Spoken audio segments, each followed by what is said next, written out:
आशी को अपने सामने देखकर अक्षत के चेहरे पर स्माइल आ गई और उन्होंने अपने दोनों हाथ फैलाए।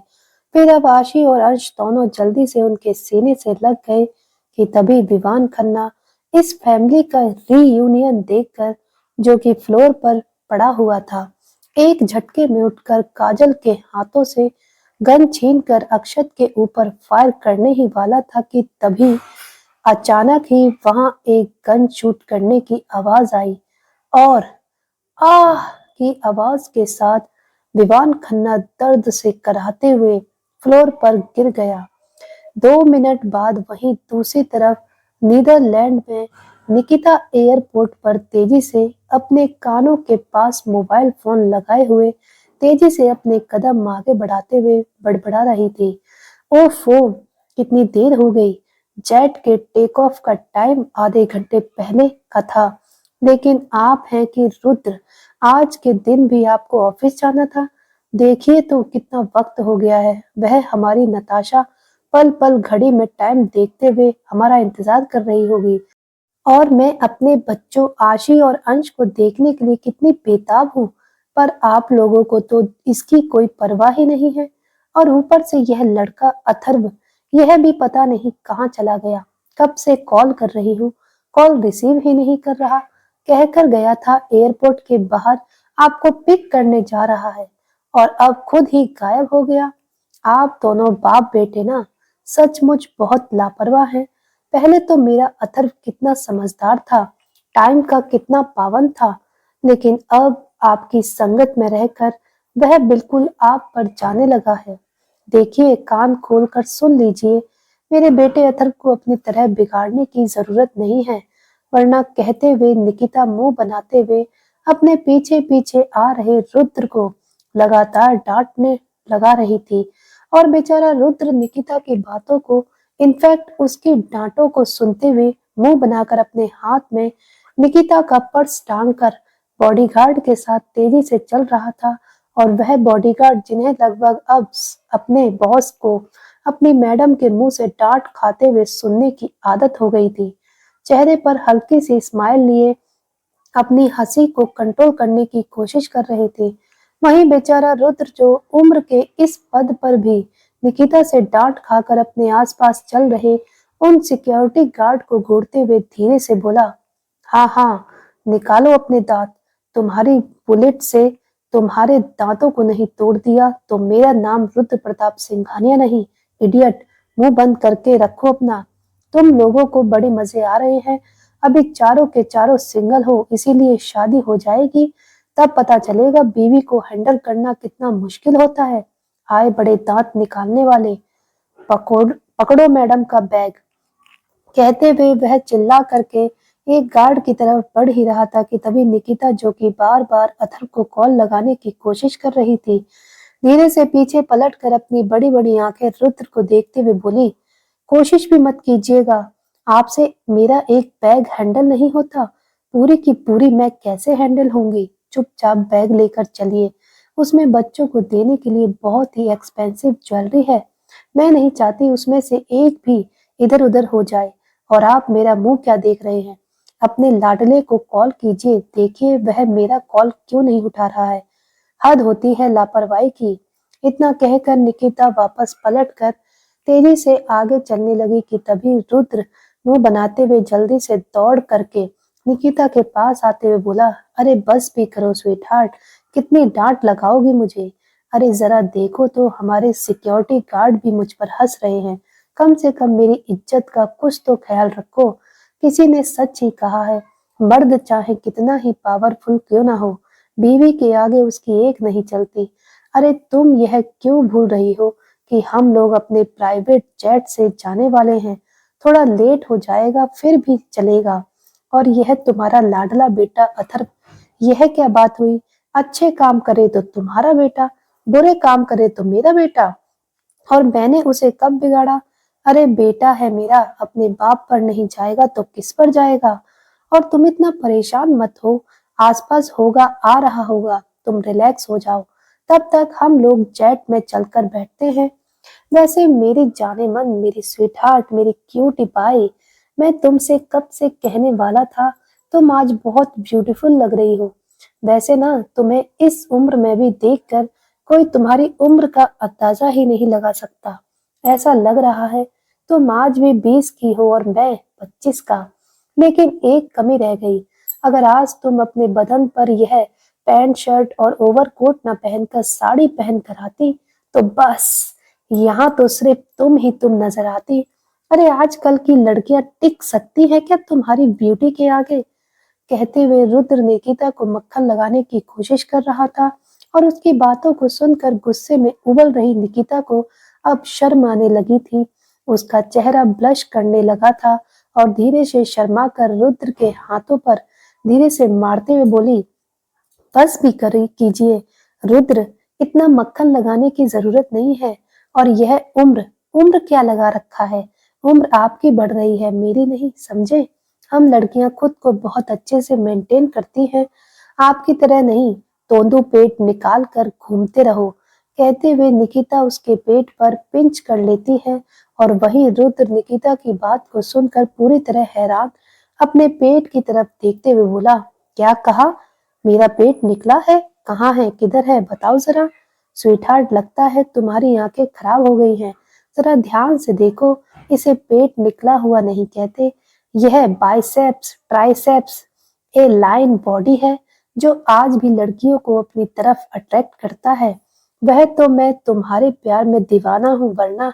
और इससे पहले कि रुद्र आगे कुछ कहता, निकिता मुंह बनाते हुए उसे अपनी उंगली पॉइंट करते हुए बोली, कोशिश करके तो देखो, आपकी बाइसेप्स एप्स ट्राइसेप्स वाली बॉडी में 36 छेद नहीं कर दिए तो मेरा नाम भी निकिता रुद्र प्रताप सिंघानिया नहीं।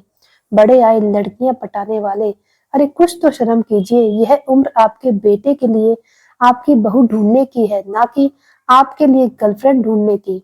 रुद्र अपना कभी नहीं सुधरेंगे। एक बेटा है जिसकी गर्लफ्रेंड ही नहीं बनती और एक बाप है जिसे हर वक्त गर्लफ्रेंड ही नजर आती है। ठरकी बुढ़ा कहीं का। कहते हुए निकिता मुंह बनाकर रुद्र से नाराज होकर आगे आगे बढ़ने लगी और निकिता की बात को सुनकर रुद्र बेचारा फिर से मुंह बनाते हुए अपने आप से बोला, क्या कहा? ठरकी बुड्ढा और मैं? ओहो, यह मेरी बेबी मुझे और क्या क्या कहेगी। और बेटा गर्लफ्रेंड नहीं बना रहा, इसमें मेरी क्या गलती है? लेकिन एक मिनट। रुद्र हैरानी से अपने चिन पर हाथ रखकर अचानक अपने कदम रोकते हुए अपने आप से बोला, क्या यह मेरी बीवी अपने बेटे की गर्लफ्रेंड न बनने के लिए परेशान है? यह चमत्कार कब से हो गया? क्योंकि पहले तो मुझे जहां तक याद है इसने ही अथर्व को मना किया था कि अगर अथर्व किसी को डेट करेगा तो निकिता उसकी शादी उससे कर देगी और अथर्व बाल विवाह के चक्कर में पड़ना नहीं चाहता था, इसीलिए ले देकर बेचारे की कोई गर्लफ्रेंड नहीं थी। और आज उसकी माँ अपने बेटे के गर्लफ्रेंड ना होने पर ताना मार रही है। हे प्रभु, यह क्या क्या दिन देखना पड़ रहा है। लगता है मैं पागल हो जाऊंगा। अरे निकिता स्वीटहार्ट, तुम मुझे यह बताओ कि अरे अब यह कहाँ चली गई? अभी तो यही थी। यह हेलीकॉप्टर की स्पीड से कहाँ दौड़ती रहती है। एक तो मेरी बीवी, इसका गुस्सा और इसके काम, मैं कभी भी इनका तालमेल नहीं बिठा पाता। अरे बेवकूफो, तुमने अपनी मैडम को देखा? कहते हुए रुद्र अपने पीछे आ रहे 4 बॉडीगार्ड की तरफ देखता है तो बॉडीगार्ड जल्दी से हाँ में सर हिलाकर लेफ्ट साइड की तरफ इशारा करते हैं। अरे तो मेरा मुंह क्या देख रहे हो, चलो जल्दी। उन्हें प्रोटेक्ट नहीं करना क्या? सारी की सारी सिक्योरिटी मेरे लिए ही है। कहते हुए रुद्र उनके पीछे पीछे जाते हुए अपने आप से बोला, वैसे बात तो सही है, मेरी स्वीटहार्ट को किसी सिक्योरिटी की जरूरत नहीं है। इनफैक्ट मेरी स्वीटहार्ट से पब्लिक को सिक्योरिटी की जरूरत है। अरे एयरपोर्ट वालों, थोड़ा समझ कर और संभाल कर चलो। मेरी ताई कमांडो क्वीन श्रीमती निकिता रुद्र प्रताप सिंघानिया फिर से ज्वालामुखी खाकर निकली है। कहते हुए रुद्र तेजी से निकिता के पीछे पीछे जाने लगा और वहीं निकिता गुस्से में कान के पास से मोबाइल फोन हटाते हुए मुंह बनाकर अपने आप से बोली, यह दोनों बाप बेटे कभी नहीं सुधरेंगे। आने दो अथर्व को, आज तो मैं इसे छोड़ूंगी नहीं। पापा को ढूंढने जा रहा हूँ बोलकर खुद गायब हो गया लड़का। इतने कहते हुए निकिता तेजी से आगे बढ़ रही थी कि तभी अचानक ही उसका पैर बहुत ही बुरी तरह से लड़खड़ा गया, जिसके कारण अचानक ही निकिता दर्द से कराहते हुए फ्लोर पर गिरने ही वाली थी। आह मेरा पैर! इतना कहकर वह मुंह के बल जमीन पर गिरती, लेकिन इससे पहले ही अचानक ही रुद्र ने अपनी तेजी दिखाते हुए निकिता को उसकी कमर से थाम लिया। अरे स्वीटहार्ट, संभाल कर, इतना गुस्सा किस काम का? देखो, अभी लग जाती ना, तुम ठीक तो हो? और रुद्र की बात को सुनकर निकिता अपने चेहरे और आंखों में दर्द लिए रुद्र को अपने पैरों की तरफ इशारा करते हुए बोली, रुद्र मेरे पैर में बहुत दर्द हो रहा है। दर्द हो रहा है? इधर आओ, कहकर रुद्र ने तुरंत ही निकिता को ब्राइडल स्टाइल में अपनी गोद में उठा लिया और तेजी से साइड में लगे हुए एक बेंच पर उसे बिठाते हुए बोला, दिखाओ कहाँ दर्द हो रहा है स्वीटहार्ट। कहते हुए उसने जैसे ही निकिता के पैरों को देखा, अगले ही पल वह हैरान रह गया, क्योंकि निकिता के पैर सूज चुके थे। ओ माय गॉड स्वीटहार्ट, यह तो रुद्र ने जैसे ही निकिता के पैरों को छुआ, निकिता दर्द से चीख उठी। आ रुद्र, नहीं, दर्द हो रहा है, मुझे लगता है मुझे पैरों में मोच आ गई है या फिर फ्रैक्चर, पता नहीं, जो भी है पर बहुत दर्द हो रहा है, प्लीज कुछ कीजिए। ओके ओके, तुम रुको, मैं डॉक्टर को बुलाता हूँ।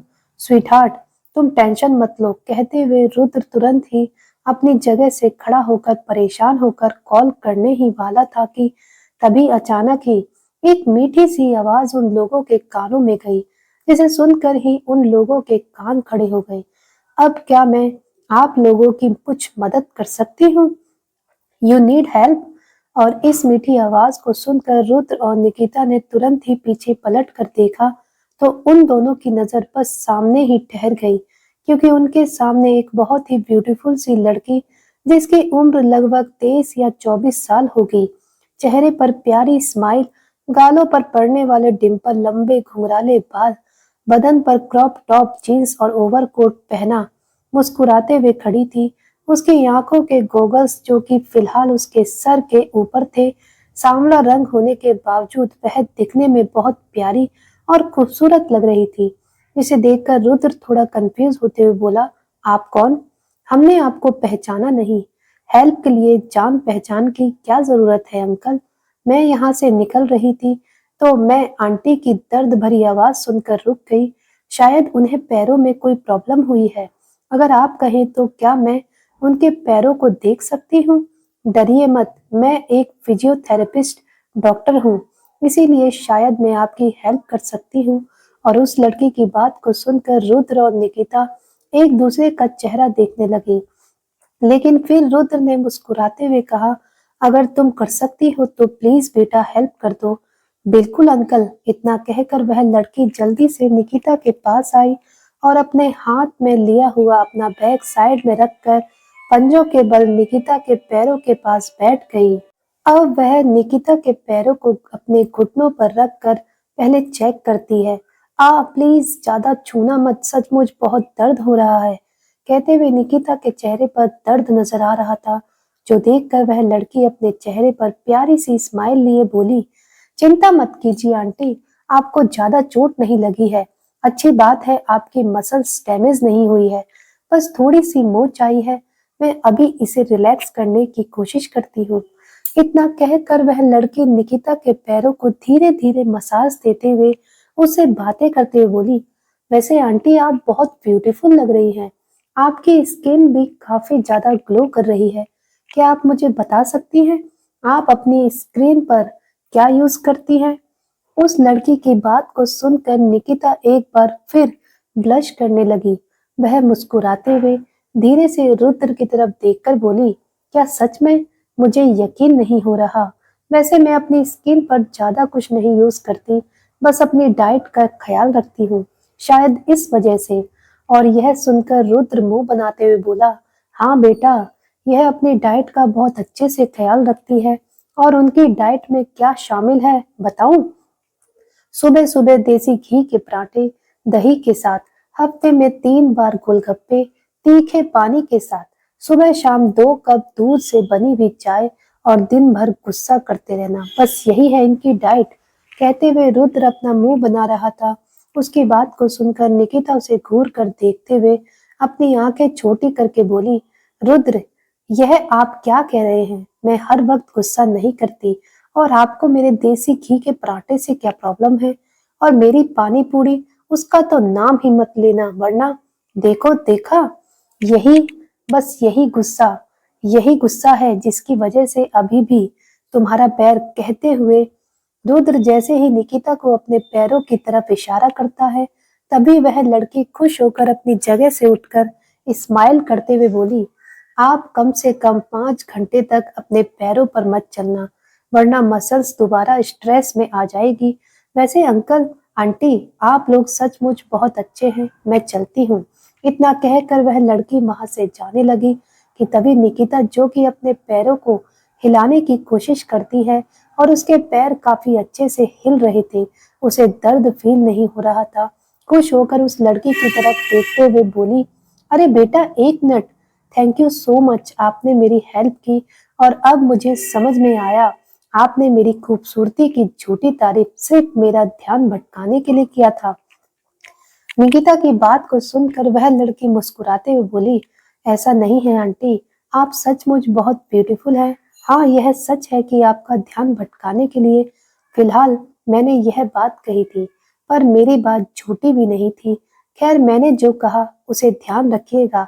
आपसे मिलकर अच्छा लगा, मैं चलती हूँ। अरे बेटा, लेकिन कम से कम हमें थैंक यू बोलने का मौका तो दीजिए। आप कौन हो? आपका नाम क्या है? यहाँ किसके साथ रहते हो? कुछ तो, ताकि अगली बार हम जब मिले तो। शायद अगली बार मुलाकात मुश्किल होगी आंटी, क्योंकि अभी थोड़ी देर बाद मेरी फ्लाइट है। खैर, मेरा नाम श्रेया है, श्रेया। और इससे पहले कि वह लड़की आगे कुछ कहती, तभी अचानक उस लड़की के कुछ फ्रेंड्स उसे पीछे से आवाज देते हुए बोले, अरे श्रेया, तू वहां क्या कर रही है यार? फ्लाइट के अनाउंसमेंट हो चुकी है, चल जल्दी, हम लेट हो रहे हैं। यस, मैं आ रही हूँ जैनी, कहते हुए वह लड़की जल्दी से अपना बैग लेते हुए निकिता और रुद्र की तरफ देखकर बोली, मैं चलती हूँ अंकल, मेरी फ्लाइट का टाइम हो गया है। Bye aunty, bye uncle. इतना कहकर वह तेजी से वहां से भागी, और अब रुद्र और निकिता मुस्कुराते हुए उस लड़की को जाता हुआ देख रहे थे। कितनी अच्छी लड़की थी ना, शक्ल से हिंदुस्तानी लग रही थी। कहते हुए रुद्र मुस्कुरा रहा था कि तभी उसकी बात को सुनकर निकिता उसे घूर कर देखते हुए बोली, आप कभी नहीं सुधरेंगे ना रुद्र के बच्चे, बेटी की उम्र की है आपकी, कुछ तो शर्म कीजिए। अरे स्वीटहार्ट, लेकिन मैंने क्या किया? मैं तो बस, हाँ हाँ, सब जानती हूँ, मैं बूढ़ा घोड़ा लाल लगाम, कहकर निकिता मुंह बना लेती है, और रुद्र धीरे से उसके पास आकर उसे अचानक ही अपनी गोद में ब्राइडल स्टाइल में उठाते हुए बोला, अरे मेरी स्वीटहार्ट, तुम बूढ़ा किसे कह रही हो? मेरी जवानी तुमसे ज्यादा बेहतर तरीके से और कौन जानता होगा। आज भी मैं तुम्हारी चीखें निकाल देता हूँ, भूल गई क्या? और रुद्र की बेशर्मी भरी बातों को सुनकर निकिता का चेहरा बुरी तरह शर्म से पानी पानी हो रहा था। वह धीरे से रुद्र के सीने पर पंच मारते हुए बोली, ओ बेशरम इंसान, चुप कीजिए वरना। निकिता को इस तरह शर्माते हुए देखकर रुद्र को बहुत अच्छा लग रहा था। अब वह उसे यूं ही अपनी गोद में ब्राइडल स्टाइल में उठाए हुए अपने कदम आगे बढ़ाते हुए बोला, हाय मेरी स्वीटहार्ट, तुम इस तरह शर्माते हुए कितनी प्यारी और ब्यूटीफुल लगती हो, और तुम्हारा गुस्सा, वह तो तुम्हें और भी ज्यादा ब्यूटीफुल बनाता है। सच में मैं तो तुम्हारी हर अदा का कायल हूँ। कहते हुए वह दोनों फ्लाइट की तरफ निकल गए। अब थोड़ी ही देर में अथर्व भी जेट में आकर उन लोगों को ज्वाइन करता है। अथर्व को देखते ही निकिता गुस्से से उसके ऊपर बरस पड़ी, क्योंकि उसे अपने बेटे की चिंता हो रही थी। अथर्व, कहाँ थे तुम? तुम इतने लापरवाह कैसे हो सकते हो? मुझे तुमसे यह उम्मीद नहीं थी बेटा। मैं कब से तुम्हें कॉल कर रही हूँ, तुम ना तो मेरी कॉल रिसीव कर रहे थे और ना ही अपने डैड के आने की कोई इन्फॉर्मेशन हम लोगों को दी। तुम्हारी हरकतें तो नताशा से ज्यादा लापरवाही भरी हैं। मैं कब से डर के मारे मरी जा रही हूँ। न जाने तुम कहाँ हो, कैसे हो, और तुम हो कि, और अपनी मॉम की डांट को सुनकर अथर्व जल्दी से उनके पास आकर उन्हें हग करते हुए बोला, अरे मेरी मदर इंडिया, आपको इतना परेशान होने की जरूरत नहीं है। मैं आपको जवाब नहीं दे पाया क्योंकि मेरा फ़ोन साइलेंट पर था और वैसे भी मुझे देर हो गई क्योंकि बाहर रास्ते पर किसी का एक्सीडेंट हो गया था। मैं बस उसकी मदद कर रहा था। आई एम सॉरी, मुझसे गलती हो गई। मुझे आप लोगों को इन्फॉर्म कर देना चाहिए था। और अथर्व की बात को सुनकर निकिता थोड़ा शांत होते हुए बोली, ऐसा नहीं है बेटा, लेकिन आगे से ख्याल रखना, हमें भी तुम्हारी चिंता होती है। अथर्व अपनी मॉम से बात कर ही रहा था कि तभी उसकी नजर अपने मॉम के पैरों पर बंधे हुए कुछ गर्म बैंडेज पर गई, जो कि शायद श्रेया ने उसके पैरों में लगाए थे। अचानक अपने मॉम के पैरों पर बैंडेज देखकर अथर्व जल्दी से घबराते हुए बोला, मॉम आपके पैरों को क्या हुआ? घर से निकलते वक्त तो सब ठीक था। अथर्व की बात को सुनकर रुद्र ने अथर्व को एयरपोर्ट पर हुई सारी बात बता दी, जो सुनकर अथर्व थोड़ा टेंस होते हुए बोला, ओह थैंक गॉड मॉम, ज्यादा सीरियस नहीं है, लेकिन फिर भी हम लापरवाही नहीं कर सकते। कैलिफोर्निया चलते ही हम आपके पैरों को एक बार फिर डॉक्टर को चेकअप करवा देंगे। हाँ हाँ ठीक है, करवा लेना, लेकिन फिलहाल तुम भी रिलैक्स हो जाओ। कहते हुए रुद्र अपने बेटे अथर्व को शांत करता है। अब कुछ ही देर में उन लोगों की फ्लाइट हवा में थी और कैलिफोर्निया के लिए निकल गई थी। वहीं दूसरी तरफ कैलिफोर्निया में नताशा ने किसी को भी रुद्र और निकिता के आने के बारे में कुछ भी नहीं बताया था, क्योंकि निकिता ने नताशा को यह चीज बताने के लिए मना किया था, क्योंकि वह चाहती थी वह आशी और अंश को सरप्राइज दे। वहीं दूसरी तरफ सरप्राइज तो आज डेविडसन विला में रहने वाले लोगों को भी मिलने वाला था, जिससे शायद डेविडसन विला पूरी तरह अनजान था। देखते ही देखते कुछ घंटे का वक्त बीत गया। निकिता और रुद्र अथर्व के साथ कैलिफोर्निया एयरपोर्ट पर उतर चुके थे और अब थोड़ी ही देर में वह लोग गाड़ी में बैठकर डेविडसन विला के लिए निकल गए। कुछ ही देर में डेविडसन विला में गाड़ियों का एक लंबा काफिला पहुंचा। हालांकि यह बहुत ही बड़ा गाड़ियों का काफिला नहीं था, लेकिन फिर भी रुद्र और निकिता के लिए रॉकी और नताशा ने फुल सिक्योरिटी का अरेंजमेंट किया था, क्योंकि कैलिफोर्निया डेविडसन विला और उनके रिश्तेदारों के लिए बिल्कुल भी सुरक्षित नहीं था, जब तक इस शहर और इस देश में विवान खन्ना नाम का दुश्मन खुलेआम घूम रहा हो। हालांकि विवान खन्ना के साथ इस वक्त क्या हो रहा है और क्या नहीं, रॉकी और नताशा को इस बारे में कोई इंफॉर्मेशन नहीं थी, क्योंकि आशी, क्रिश और अंश ने उन लोगों को इस मैटर से दूर ही रखा था, क्योंकि यह लड़ाई शायद उन लोगों की नहीं थी और इसमें बहुत खतरा भी था। खैर, गाड़ियों का काफिला जैसे ही डेविडसन विला के अंदर एंटर हुआ, एना, राहुल, कौरी, रॉकी और नताशा उन लोगों के स्वागत के लिए आगे आए। अपने मॉम, डैड और भाई को देखकर नताशा बहुत ज्यादा खुश थी। वह लोग जैसे ही गाड़ी से बाहर आए, नताशा दौड़कर अपनी मॉम और डैड के गले मिलती है। रॉकी जैसे ही रुद्र और निकिता के पैर छूने वाला था, तभी रुद्र जल्दी से उसे अपने सीने से लगाते हुए बोला, अरे नहीं मेरे शेर बेटे, पैर नहीं छूते, गले लगते हैं, आओ सीने से लग जाओ, अब तो मेरे दो दो बेटे हो गए। रुद्र के इतने प्यार से कहने पर रॉकी के चेहरे पर स्माइल आ गई। अब रुद्र और निकिता ऐना और राहुल से मिले। ऐना और राहुल को थोड़ी देर पहले ही रुद्र और निकिता के आने के बारे में पता चला था, इसीलिए वह लोग काफी सरप्राइज थे, लेकिन फिलहाल खुश भी थे कि तभी निकिता अपनी नजरें पूरे विला में इधर उधर घुमाते हुए बोली, अरे बच्चों, वह सब तो ठीक है, लेकिन जरा यह बताओ, यह बाकी बच्चे आशी, अंश, निक कहाँ हैं? हम लोग तो उनसे ही मिलने आए हैं। नताशा, क्या तुमने आशी और अंश को अभी तक नहीं बताया कि हम यहाँ आ रहे हैं? और अपने मॉम के पूछने पर नताशा ने मुंह बनाते हुए कहा, निक अपने किसी काम से अपने स्टडी रूम में है मॉम, और रही बात आशी और अंश भाई की या फिर क्रिश जीजू, मैं उन्हें कैसे बताऊं मॉम, वह लोग तो पिछले 2 दिन से घर वापस आए ही नहीं और उन लोगों का कॉल भी नहीं लग रहा। बस अंश भाई 2 दिन पहले काजल से शादी करने के लिए घर से बाहर निकले थे। आसी और शमर भी उन लोगों के साथ थे। क्रिश जीजू भी उन लोगों के साथ थे शायद, लेकिन तब से उन लोगों से कोई कांटेक्ट नहीं हुआ। बस राका भैया ने कहा कि वह लोग किसी काम से बाहर गए हुए हैं। काजल, क्या यह वही लड़की है जिसके बारे में तुमने मुझे बताया था? काजल विवान खन्ना की बेटी, मैं सही हूं ना? यस मॉम, वही काजल खन्ना। व्हाट? यह तुम मुझे क्या बता रही हो नताशा? ऐना, राहुल, यह सब क्या है? अंश उस लड़की काजल खन्ना अपने दुश्मन की बेटी से शादी कैसे कर सकता है? उसका दिमाग तो खराब नहीं हो गया? आखिर चल क्या रहा है उस लड़के के दिमाग में? इतना सब कुछ हो जाने के बाद भी, और तुम लोगों ने उसे रोका नहीं। और आशी, वह इस चीज के लिए कैसे रेडी हो गई? क्या वह अपने मॉम और डैड के गुनहगार को भूल गई है? और निकिता की बात को सुनकर राहुल और ऐना एक दूसरे का चेहरा देखने लगे। फिर ऐना थोड़ा सीरियस होते हुए बोली, अब इस मामले में हम क्या कर सकते हैं? उन लोगों को तो जो फैसला लेना होता है खुद ही ले लेते हैं।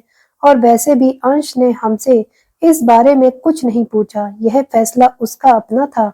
उसने कहा कि वह काजल से प्यार करता है, इसीलिए शादी करना चाहता है। बाकी तुम इस बारे में हमसे कुछ ना पूछो तो बेहतर होगा। वह लोग आ जाएंगे तो उनसे खुद ही पूछ लेना। एक तो मेरा बेटा क्रिश भी पता नहीं क्या चलता रहता है उसके दिमाग में। उन लोगों को इतना सपोर्ट करता है कि उसके सामने हमारी भी नहीं चलती, और ना ही उनके खिलाफ कुछ सुनना चाहता है। मुझे तो लगता है मैंने अपना बेटा ही खो दिया। इतना कहकर ऐना नाराज होकर अब बिना किसी की तरफ देखे सबको इग्नोर करते हुए वहां से चली गई। और ऐना की इस तरह की बातों को सुनकर सभी लोग कंफ्यूज थे। अरे ऐना, अब इसे क्या हुआ? कहते हुए निकिता राहुल की तरफ देखने लगी तो राहुल अपना सर झटक कर उन लोगों को अंदर चलने के लिए कहता है। और अब थोड़ी ही देर बाद गाड़ियों का एक काफिला दोबारा डेविडसन विला में दाखिल हुआ। और अगले ही पल सभी लोगों की आंखें हैरानी से बड़ी हो गईं। दोस्तों, क्या लगता है कौन आया है इन गाड़ियों के काफिले में? क्या विवान खन्ना फंस जाएगा आशी और अंश की टीम के जाल में? आखिर डेविडसन विला में आशी और अंश की टीम वापस आ गई, या होगा कुछ और? आगे की कहानी पढ़ने और सुनने के लिए जुड़े रहिए। हमारे साथ मिलते हैं अगली वीडियो में अगले एपिसोड के साथ। तब तक के लिए